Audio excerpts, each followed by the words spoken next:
So what's up guys, आपका स्वागत है आज की एक और धमाकेदार वीडियो में। आज मैं कंटिन्यू करने जा रहा हूँ हमारी परमन सीरीज़ का एपिसोड नंबर 3। और अगर अब तक आपने इसके एपिसोड नंबर 1 और 2 नहीं देखा है, जाइए पहले उन्हें देखिए, तभी आपको ये वाला एपिसोड समझ पे आएगा। एपिसोड नंबर 1 और 2 की लिंक ऊपर आई कार्ड्स में आपको देखने को मिल जाएंगी। तो चलिए अब बिना देरी किए इस वीडियो को शुरू करते हैं।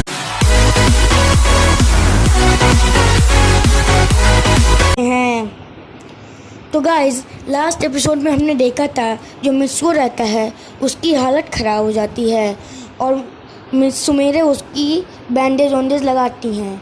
अब उसके आगे तो गाइज तभी मित्सु का और पाको का बैच बजने लगता है और जब वो बैच को ऑन करते हैं तब उन्हें समझ में आया कि ये तो असल में परमैन ने बुलाया है उन्हें। जो वर्ल्ड मैन रहते हैं उन्होंने उन्हें जंगल के पीछे बुलाया होता है। तो मित्सु वहाँ जाने के लिए खड़ा होता है, पर मित्सु को इतनी चोट आई होती है, उसका एक पैर भी फ्रैक्चर हो चुका था, इसलिए वो ठीक से खड़ा नहीं हो पाता। इसलिए जो सुमीरे रहती हैं वो बोलती हैं कि वहाँ पे मैं चली जाऊँगी और मैं पूरा हैंडल कर लूँगी।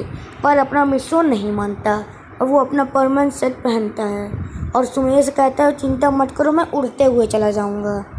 फिर दोनों वहाँ पे सुपरसोनिक स्पीड से चले जाते हैं। थोड़ी देर बाद जब वो वहाँ पे पहुँचते हैं तभी वो देखते हैं कि बर्डमैन वहाँ पे अपने स्पेसशिप के पास खड़े होते हैं।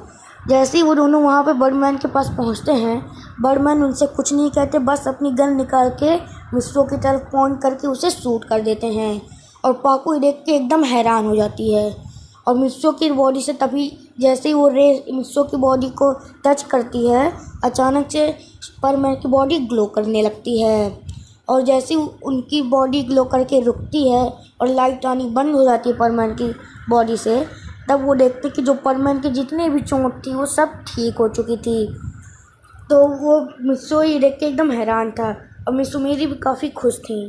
फिर वो बर्डमैन बोलते हैं कि मैं नहीं चाहता कि तुम बर्डमैन की ड्यूटी ना करो, वो भी इन मामूली सी चोट के कारण। और फिर बर्डमैन ये कह के वहाँ से जाने लगते हैं और जाते जाते कहते हैं कि और हाँ, ऐसे ही एक दूसरे का ख्याल रखना। ये सुनकर दोनों के लाल गाल हो जाते हैं।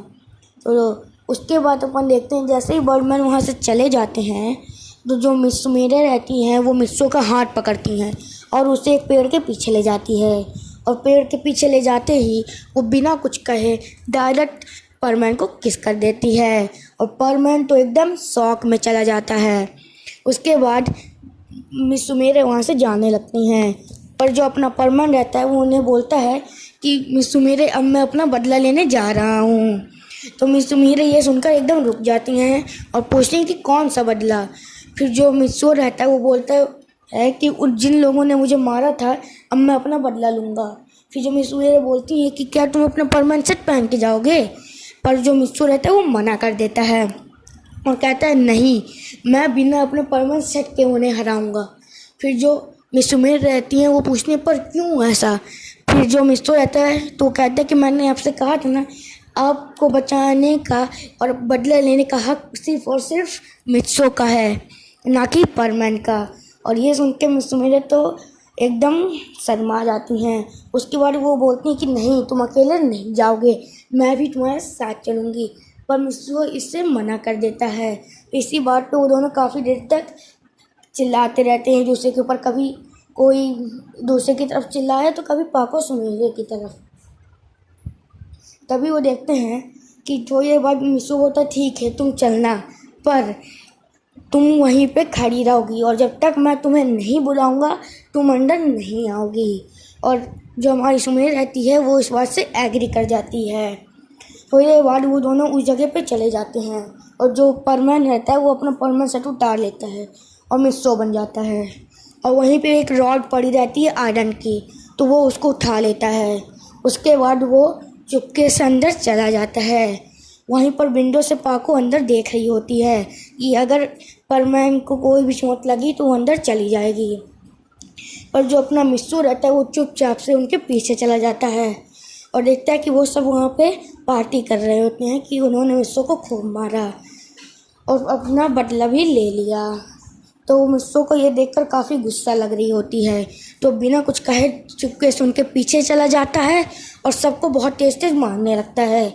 उन सबको बिल्कुल भी उम्मीद नहीं थी कि मिस्सो कहाँ से आ गया, इसलिए वो एकदम सरप्राइज हो जाते हैं और अपना बचाव भी नहीं कर पाते हैं। फिर जो मिस्सो रहते हैं उन सबको खूब मारता है। उसके बाद वहाँ से चला जाता है और जब वो बाहर निकलता है तो अपना परमानेंट का शर्ट पहनता है और फिर वहाँ से चला जाता है पाको के साथ में। फिर वो दोनों जब आसमान में जा रहते हैं तभी अचानक से मिस्सो को याद आता है कि उसकी फैमिली अब आने वाली है कुछ ही समय बाद। तो मिस्सो बोलता है कि ठीक है, मैं अपने घर जा रहा हूँ। और जो पाको रहती है वो बोलती है कि रुक जाओ 1 मिनट। फिर जो पाको रहती है वो परमन का हाथ पकड़ती है और बादलों के पास चली जाती है। और जैसे वो वहाँ पे पहुँचती है वो कुछ नहीं कहती, बस परमन को डायरेक्ट किस कर देती है।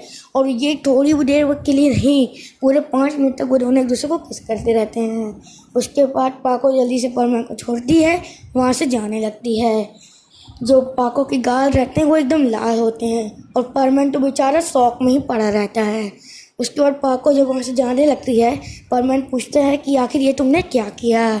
फिर जो पाको रहती है वो बोलती है कि तुमने आज इतना सब कुछ किया, बस ये समझ लो उसी का प्राइज़ है। फिर परमन भी बहुत खुश हो जाता है और वो अपने घर चला जाता है। तो गाइस आज का एपिसोड यहीं तक था। अभी इस सीरीज़ का बस एक एपिसोड और बचा है और वो एपिसोड बहुत ज़्यादा ही धमाकेदार होने वाला है। प्लीज़ उस एपिसोड को देखना और उसको देखना बिल्कुल भी मत छोड़ना, क्योंकि उसमें आपको काफ़ी ज़्यादा मज़ा आने वाला है। और हाँ, उसमें एक सरप्राइज़ भी है।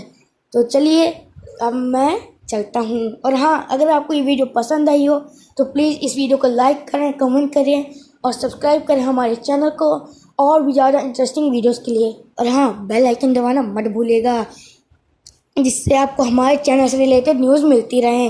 तो चलिए अब हम चलते हैं। और हाँ, नेक्स्ट पार्ट देखना मत भूलना। बाय।